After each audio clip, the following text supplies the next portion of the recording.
Hello friends, मैं हूं शुभम शुक्ला। आप सभी का स्वागत करता हूं हमारे YouTube channel Shubham GS online classes में। देखिए, हम लोगों ने अधीनस्थ न्यायालय वाला पूरा न्यायपालिका वाला हिस्सा कंप्लीट कर लिया था। सुप्रीम कोर्ट, हाई कोर्ट और अधीनस्थ न्यायालय में जितना ही भी हिस्सा आता है, उसके अलावा मैंने खंडपीठ वगैरह भी पूरा बता दिया था।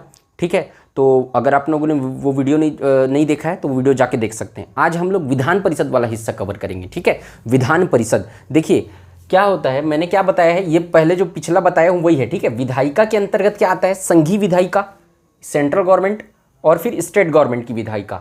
ठीक है, संघीय विधायिका और राज्य विधायिका। विधायिका के दो अंग होते हैं, संघीय विधायिका, राज्य विधायिका, दो पार्ट होते हैं। संघीय विधायिका में क्या आता है, राष्ट्रपति, राज्यसभा और लोकसभा। यह अपन ने देख लिया, राष्ट्रपति, राज्यसभा, लोकसभा। राज्य विधायिका के अंतर्गत राज्यपाल, विधानसभा और विधान परिषद। अर्थात क्या हुआ, संसद किससे मिलकर बनता है, राज्यसभा, लोकसभा और राष्ट्रपति, ये तीनों से मिलकर क्या बनता है, संसद बनता है, संघीय विधायिका। और स्टेट गवर्नमेंट मतलब विधानसभा किससे मिलकर बनता है, राज्यपाल, विधानसभा, राज्यपाल और विधानसभा से। और जिस राज्य में विधान परिषद का गठन किया गया है, याद रखिएगा, विधान परिषद का गठन केवल 6 राज्यों में किया गया है। आवश्यकता अनुसार राज्यों की मांग पर संसद द्वारा विधान परिषद का गठन किया जाता है। तो अभी अपन देखेंगे कैसे कैसे पूरा प्रोसेस देखेंगे आराम से, अपन आप देखते जाइए। तो जहां जहां विधान परिषद है 6 राज्यों में जैसे कि है, वहां पर विधानसभा विधायिका का किससे मिलकर बनेगी, राज्यपाल, विधानसभा और विधान परिषद से मिलकर बनेगी। लेकिन जहां पर विधान परिषद नहीं है अस्तित्व में, जिन राज्यों में, 6 राज्यों को छोड़कर बाकी राज्यों में नहीं है, तो वहां पे किससे मिलकर बनेगी विधायिका, राज्यपाल और विधानसभा से मिलकर बनेगी। जबकि संसद राज्यसभा, लोकसभा और राष्ट्रपति से मिलकर बनती है। तो ये पोर्शन हम लोगों ने देख लिया, राष्ट्रपति, राज्यसभा, लोकसभा। अब राज्य विधायिका वाला हिस्सा चालू कर रहे हैं। अब राज्यपाल देखिए, राज्यपाल का कार्य, ठीक है, उनकी शक्तियां पूरी तरीके से किसके बराबर होंगी, राष्ट्रपति के। जैसे जैसे राष्ट्रपति केंद्र में काम करता है, राज्य में राज्यपाल वैसे ही काम करता है। अंतर कुछ कुछ होता है बस, राज्यपाल की नियुक्ति राष्ट्रपति के द्वारा होती है, वो केंद्र सरकार का प्रतिनिधि होता है। इस तरीके की कुछ कुछ बेसिक डिफरेंसेस हैं। इसके अलावा जितने भी हैं, और दूसरा क्या है, जो कि स्वविवेकी शक्ति में जो अंतर होता है, राज्यपाल की स्वविवेकी शक्ति में और राष्ट्रपति की स्वविवेकी शक्ति में जो अंतर होता है, वो भी मैंने जब राष्ट्रपति की स्वविवेकी शक्ति बताया था तब भी मैं राज्यपाल का कंपेयर करके वो टेबल बताया था, उसमें बता दिया था कि राज्यपाल की स्वविवेकी शक्ति के अंतर्गत एक एक्स्ट्रा चीज ऐड होता है कि ये अपने विधेयकों को, विधानसभा द्वारा पारित विधेयकों को अनुच्छेद 200 के तहत क्या कर सकता है, राष्ट्रपति के लिए आरक्षित रख सकता है। ठीक है, अपने विधेयकों को। ठीक, अब उसके बाद राष्ट्रपति अनुच्छेद 201 के तहत उसको वापस भी भेज सकता है, जिसको मतलब राष्ट्रपति को विधेयकों के लिए संरक्षित रखते, राष्ट्रपति को मानना वो बाध्य नहीं होता। ये राज्यपाल की एक एक्स्ट्रा स्वविवेकी शक्ति है। बाकी स्वविवेकी शक्ति जैसे राष्ट्रपति की स्वविवेकी शक्ति होती है, उसी तरीके से राज्यपाल की स्वविवेकी शक्ति होती है। तो वो सब चीज़ सेम है राज्यपाल। फिर भी अगर आप लोगों को लगे कि राज्यपाल पढ़ाने की ज़रूरत है, वो सेम चलेगा। अगर आप लोग कहेंगे तो कमेंट सेक्शन में बताइएगा, वो भी मैं कवर करवा दूंगा। लेकिन अभी देखिए, हम लोग विधान परिषद वाला हिस्सा कवर करेंगे। विधानसभा कैसे, विधानसभा का काम कैसे रहेगा, जैसे कि लोकसभा का रहेगा। सेम जैसे कि लोकसभा अध्यक्ष है वैसे कि विधानसभा अध्यक्ष का पूरा चलेगा। वैसे जैसे कि लोकसभा उपाध्यक्ष है वैसे ही विधानसभा उपाध्यक्ष रहेंगे। ठीक है, वो सेम चलेगा, उसको अलग से बताने की जरूरत नहीं है। आप केवल उसमें केंद्र के जगह राज्य जोड़ दीजिएगा तो वो पूरा जम बन जाएगा। एक चीज पढ़ना है, उसी के पैरेलल में एक बार सरसरी तौर पे कोई मतलब बुक से, जैसे कि एम लक्ष्मीकांत रिफर करेंगे तो उससे देख लीजिएगा, उसमें एक्स्ट्रा पढ़ने की जरूरत नहीं पड़ेगी। लेकिन फिर भी अगर बोलेंगे तो मैं इसको भी कवर करवा दूंगा। ठीक है, अब अभी अपन विधान परिषद स्टार्ट करते हैं। देखिए, विधान परिषद का गठन 6 राज्यों में किया गया है। कैसे गठन होता है विधान परिषद, आर्टिकल 169 अनुच्छेद 169 के तहत विधान परिषद के गठन के बारे में बताया गया है। लेजिस्लेटिव काउंसिल बोलते हैं इसको। क्या कहते हैं, लेजिस्लेटिव काउंसिल अर्थात विधान परिषद। आर्टिकल क्या है, आर्टिकल 169 अनुच्छेद 169। विधानसभा के 2/3 बहुमत से प्रस्ताव पारित कर।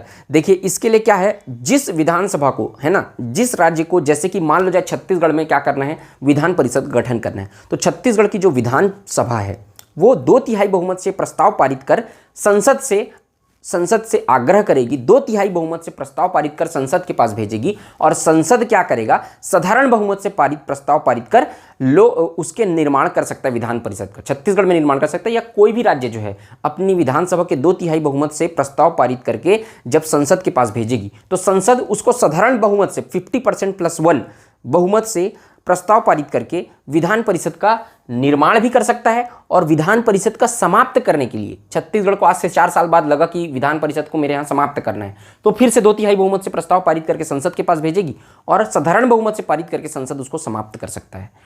तो विधान परिषद के निर्माण की शक्ति किसके पास है? संसद के पास। विधान परिषद को समाप्त करने की शक्ति किसके पास है? वो भी संसद के पास।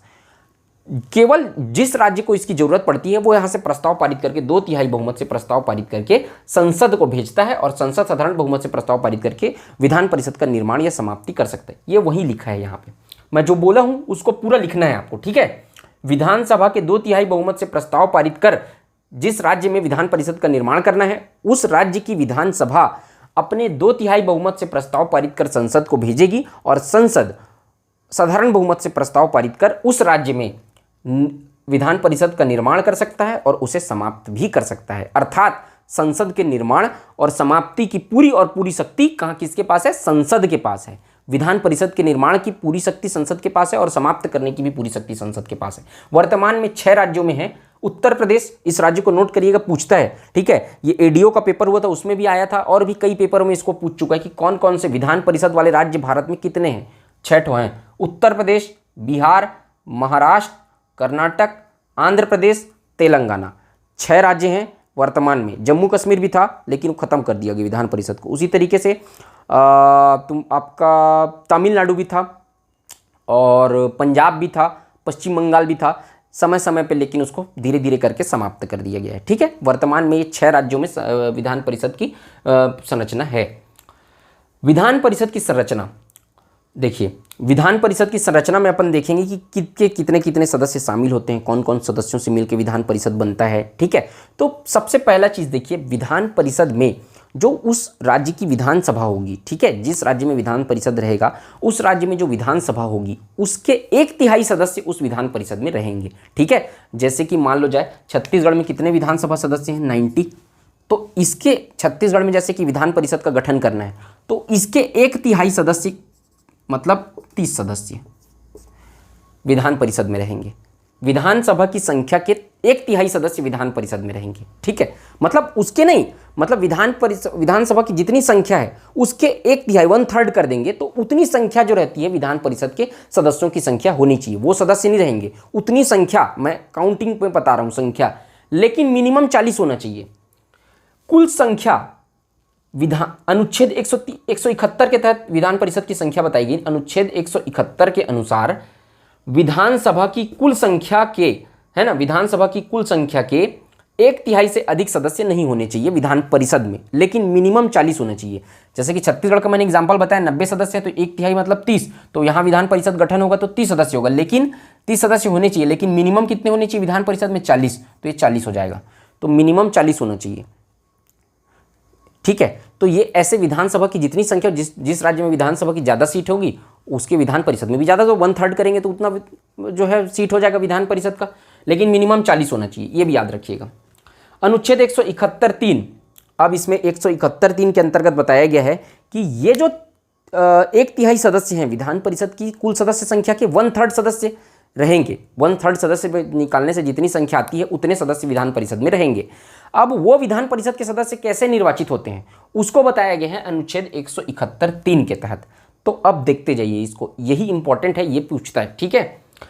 1/3 सदस्य विधान परिषद के 1/3 सदस्य 1/3 सदस्य स्थानीय संस्था जैसे कि नगर पालिका, जिला बोर्ड के सदस्यों से मिलकर बने निर्वाचक मंडल के द्वारा चुने जाएंगे। जैसे कि स्थानीय संस्था होती है, नगर पालिका होता है ना, जिला बोर्ड होता है, और जो स्थानीय संस्था होती है बहुत सारी, ठीक है, ठीक, तो नगर पालिका है, जिला बोर्ड है, इस तरीके की जो स्थानीय संस्था है उससे उसके सदस्य जो रहेंगे उससे मिलके एक निर्वाचक मंडल तैयार होगा। जैसे कि क्या, राष्ट्रपति के लिए भी कौन, राष्ट्रपति के मतलब कि निर्वाचन में कौन भाग लेता है? एक निर्वाचक मंडल बनता है ना, लोकसभा के निर्वाचित सदस्य, राज्यसभा के निर्वाचित सदस्य, दिल्ली और पुदुचेरी के केंद्र शासित प्रदेशों के निर्वाचित सदस्यों से मिलकर क्या बनता है? एक निर्वाचक मंडल तैयार होता है और वो सदस्य क्या करते हैं? मतदान देते हैं। उसी तरीके से विधान परिषद में भी 1/3 सदस्य स्थानीय संस्था, जैसे कि नगर पालिका, बोर्ड, जिला बोर्ड के सदस्यों से मिलकर एक निर्वाचक मंडल बनेगा और उस निर्वाचक मंडल के द्वारा 1/3 सदस्यों का, विधान परिषद के 1/3 सदस्यों का निर्वाचन होगा, मतलब वो चुने जाएंगे, ठीक। एक तिहाई सदस्य चुन लिए गए। अब एक तिहाई सदस्य विधायकों, निर्वाचित विधायकों द्वारा, विधानसभा में जैसे कि छत्तीसगढ़ में कितने विधायक हैं निर्वाचित, 90, तो 90 निर्वाचित विधायकों के द्वारा क्या किया जाएगा, एक तिहाई सदस्यों को चुना जाएगा, 1/3 सदस्य। ठीक, 1/12 सदस्य, विधान परिषद में जितने भी सदस्य हैं उसका एक तिहाई सदस्य यहाँ से, एक तिहाई सदस्य यहाँ से, 1/12 सदस्य, 1/12 सदस्य राज्य में रहने वाले विश्वविद्यालय स्नातकों से निर्वाचित होंगे जो मिनिमम 3 वर्ष पहले स्नातक कर चुके हैं, ग्रेजुएशन। ठीक है, राज्य के यूनिवर्सिटी से, राज्य में रहने वाले स्थानीय निवासी होने चाहिए, और यूनिवर्सिटी के जो ग्रेजुएट्स हैं, है ना, यूनिवर्सिटी के जो ग्रेजुएट्स हैं स्नातक से निर्वाचित होंगे, स्नातक सदस्य जो स्नातक रहेंगे वो लोग निर्वाचित करेंगे, और मिनिमम 3 साल पहले स्नातक कर चुके हों, मतलब 3 साल तक, है ना, 3 साल पहले वो लोग ग्रेजुएशन कंप्लीट कर चुके हों यूनिवर्सिटी से, वो लोग निर्वाचित करेंगे 1/12 सदस्य को। हूबहू लिख लेना, पूरा चीज़ मैं यहाँ पे लिख दिया हूँ, अब इसमें कुछ खास समझने वाला नहीं, इसको तो ठीक है, इसको तो मैं पूरा ही लिख दिया हूँ, ठीक, ताकि कोई दिक्कत ना हो, तो इसी को आप लोग नोट करिएगा। 1/12 सदस्य अध्यापकों द्वारा, टीचर्स द्वारा चुने जाएंगे जो राज्य के हायर सेकेंडरी या उच्च शिक्षा संस्थानों में मिनिमम 3 वर्ष से पढ़ा रहे हैं। तो राज्य के जैसे कि गवर्नमेंट कॉलेजेस में, है ना, हायर सेकेंडरी या उच्च शिक्षण संस्थान, मतलब माध्यमिक शिक्षा से कम, माध्यमिक स्कूल को मिडिल स्कूल लोग को पढ़ाने वाले होने चाहिए टीचर्स, मिडिल स्कूल को पढ़ाने वाले जो टीचर्स हैं उन लोगों में से क्या किए जाएंगे, निर्वाचित किए जाएंगे, है ना, जो 3 साल से पढ़ा रहे हैं, एक्सपीरियंस होना चाहिए, टीचिंग एक्सपीरियंस 3 साल तक का, तो वो लोग निर्वाचित करेंगे। ठीक है, तो उनमें से चुने जाएंगे, अध्यापकों द्वारा चुने जाएंगे, वो लोग निर्वाचित करेंगे। ठीक है, मतलब वो लोग चुनेंगे। बाकी के जो 1/6 सदस्य बच गए वो राज्यपाल द्वारा नॉमिनेट होंगे। ठीक, राज्यपाल क्या करेंगे, नॉमिनेट करेंगे, जो कि कला, विज्ञान, समाज सेवा और सहकारिता, ये 4 क्षेत्रों से होने चाहिए। कला, विज्ञान, समाज सेवा, सहकारिता, जैसे कि राज्यसभा में नॉमिनेट होते हैं ना 12 सदस्य, उसी तरीके से यहाँ पर 1/6 सदस्य विधान परिषद में।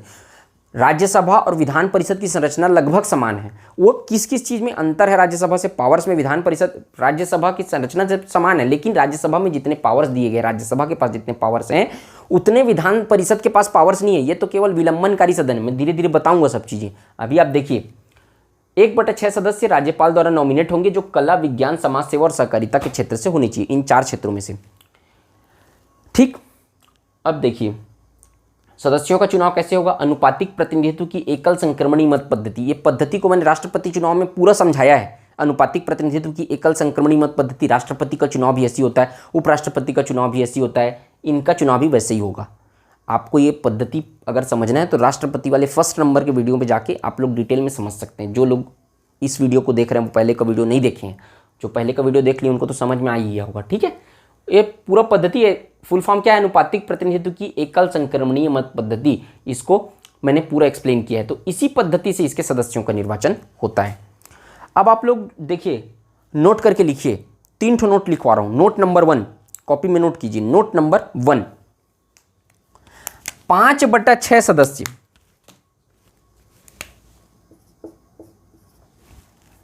विधान परिषद के 5/6 सदस्य इस माध्यम से निर्वाचित होते हैं।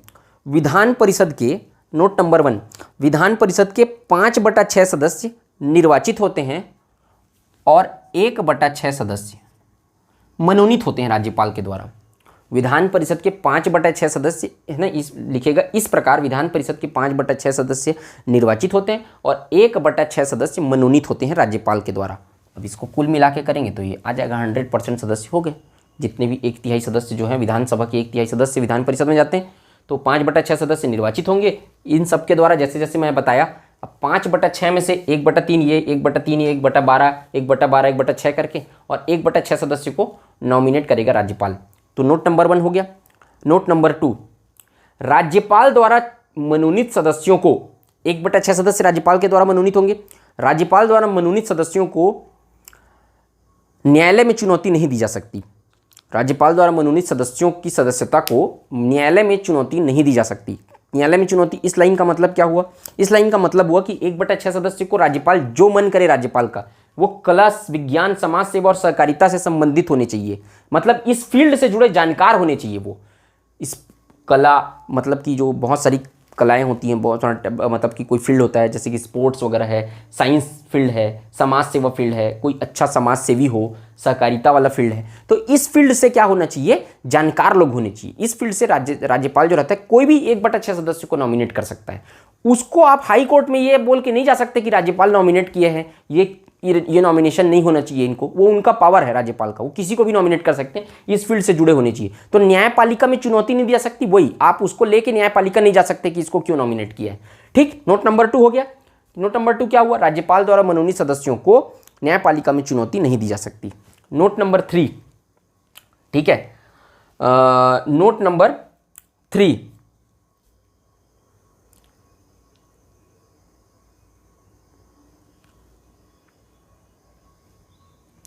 ये जो सदस्यों की, नोट नंबर 3 लिखिए, विधान परिषद के सदस्यों की,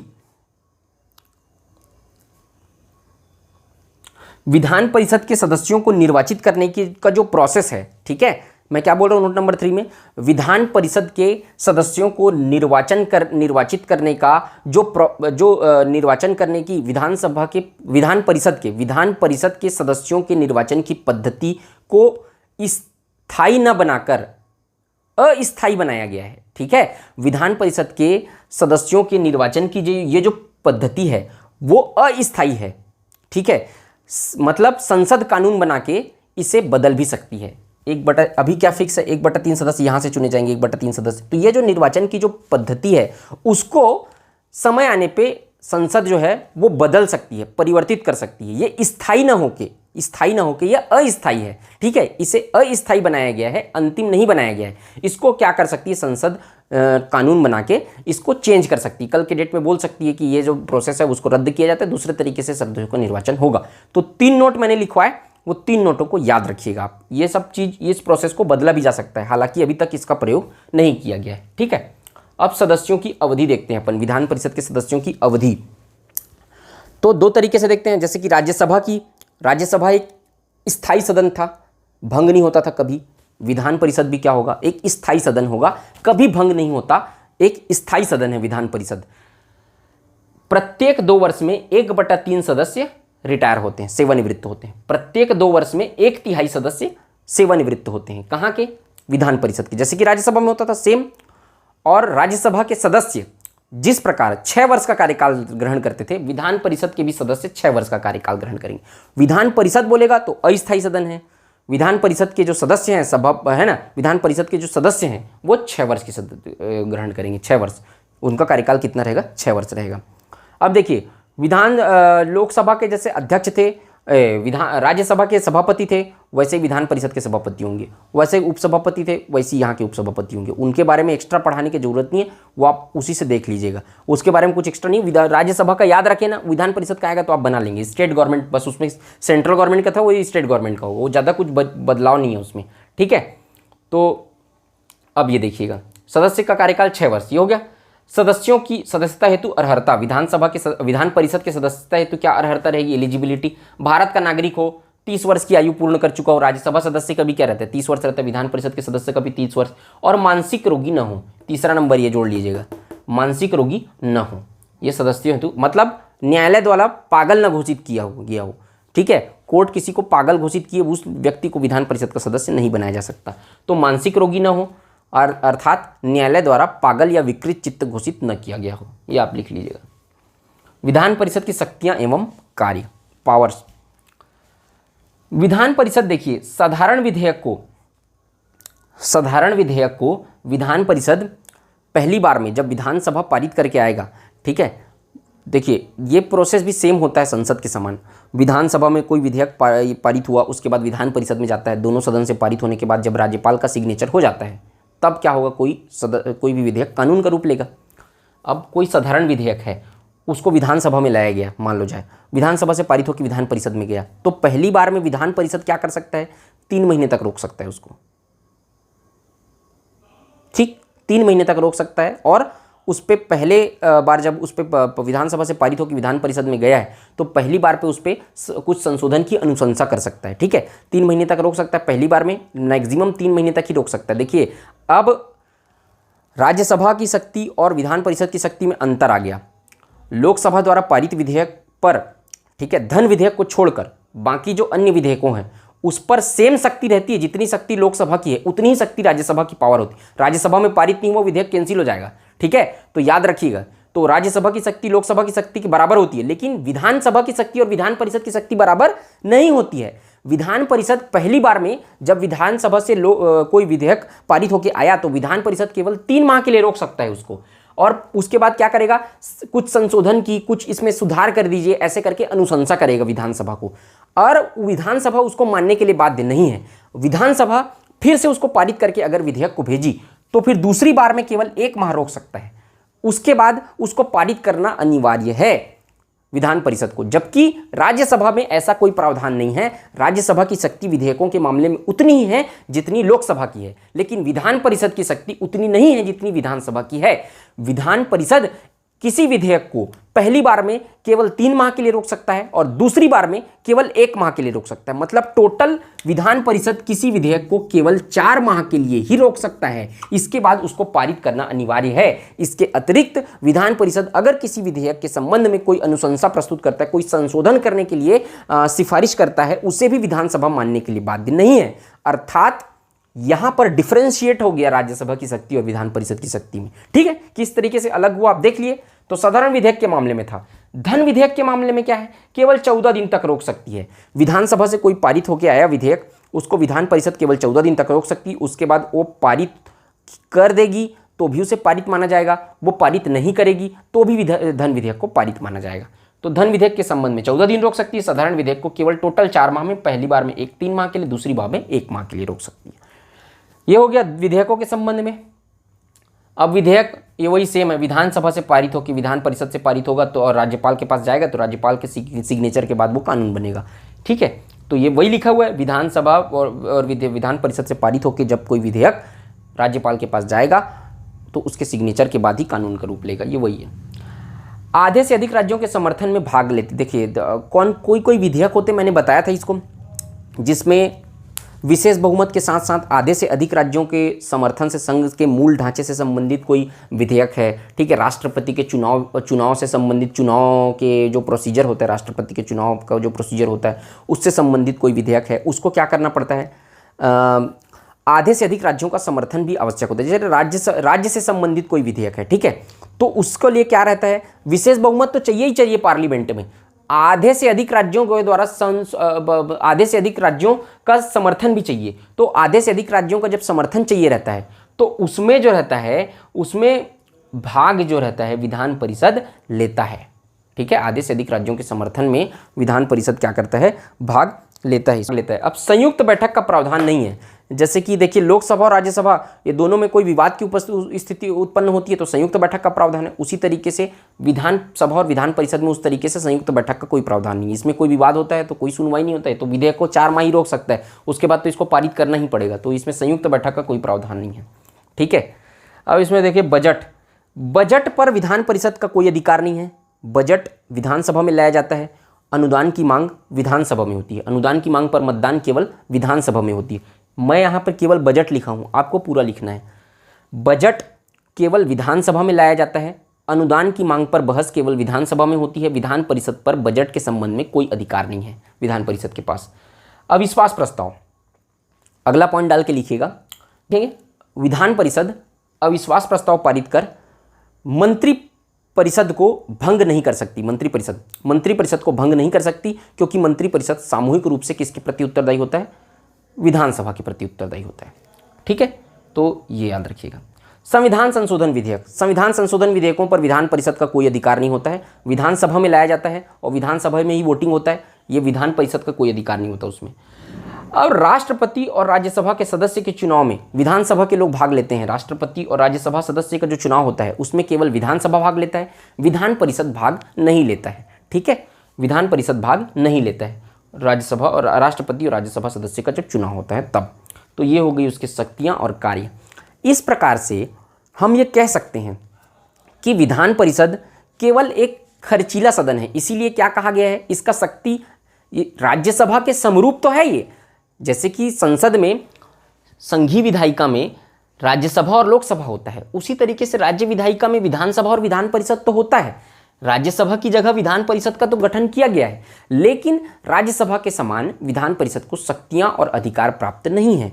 धन विधेयकों के संबंध में भी उतने शक्ति अधिकार प्राप्त नहीं है, साधारण विधायकों के संबंध में भी प्राप्त नहीं है। इसलिए विधान परिषद को खर्चीली सदन कहा गया है, विलंबनकारी सदन। लिखिए, मैंने जो बताया, मैंने जो बोला उसको लिखिए। इसलिए विधान परिषद को खर्चीली सदन, विलंबनकारी सदन, ठीक है, और सफेद हाथी कहा गया है। खर्चीली सदन, विलंबनकारी सदन और सफेद हाथी कहा गया है। क्यों कहा गया है? ये केवल वाद विवाद का होता है, बहस होता है, कुछ पावर नहीं है इसके पास, ठीक है। तो इस तरीके से, और क्यों पावर नहीं है इसके पास? इसकी संरचना ही ऐसी बनाई गई है, ठीक है। 1/3, 1/3, 1/12, 1/12, ये इसकी संरचना ही इस प्रकार से की गई है कि ये इसको विवादास्पद बनाता है। और इस पे इतना पावर नहीं दिया गया है, क्योंकि इसमें बहुत सारे सदस्य इन्वॉल्व होते हैं। इसमें केवल निर्वाचित सदस्य नहीं होते हैं, इसमें वो इधर से नगर पालिका से भी आएंगे, फिर वो विधायकों द्वारा भी निर्वाचित होंगे, उसके बाद ये यूनिवर्सिटी वाले भी आएंगे, टीचर्स भी रहेंगे, उन लोग के द्वारा निर्वाचित होते हैं। तो इस प्रकार की इसकी संरचना ही इस तरीके से बनाई गई है कि विधान परिषद जो होता है वो विलंबनकारी सदन और खर्चीला सदन बन जाता है, ठीक है। इसके अलावा एक चीज़ और याद रखिएगा कि लेकिन विधान परिषद का अस्तित्व है, इसका महत्व है, ऐसा नहीं कि एकदम ही महत्व नहीं है। क्योंकि भाई कोई ये विधान परिषद पे तो विधेयक कोई है, विधान परिषद पे तो जा ही रहा है ना, तो विधान परिषद उसमें सलाह तो दे सकती है। अगर कहीं विधानसभा उसको हड़बड़ी में कोई विधेयक पारित कर दिया है, जल्दबाजी में कोई विधेयक पारित कर दिया है, तो विधान परिषद उसको संशोधन की सलाह दे सकती है। हो सकता है विधानसभा मान भी जाए और कुछ गलत कानून पारित करने से बच जाए। तो इस तरीके से विधान परिषद इस तरीके से महत्वपूर्ण भूमिका भी एक तरीके से निभाती है, ठीक है। तो ये हो गया आपका विधान परिषद वाला पूरा कंप्लीट हो गया है। इसको आप स्क्रीनशॉट ले लीजिए।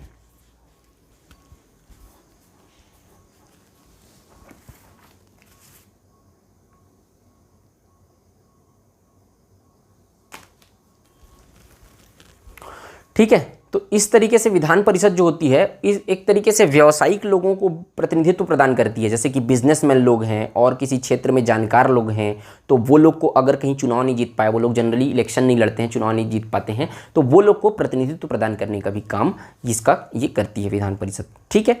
तो इतना आप लोग अच्छे से नोट करिए। अब जब नेक्स्ट वीडियो में आएंगे तो सेंटर स्टेट रिलेशनशिप देखेंगे, केंद्र और राज्य संबंध। तो आई होप आप सबको ये वीडियो पसंद आया होगा। अगर वीडियो पसंद आए तो वीडियो को लाइक कीजिए, चैनल को सब्सक्राइब कीजिए, ज़्यादा से ज़्यादा शेयर कीजिए। आज के वीडियो में सिर्फ इतना ही, मिलते हैं नेक्स्ट वीडियो में। जय हिंद, वंदे मातरम।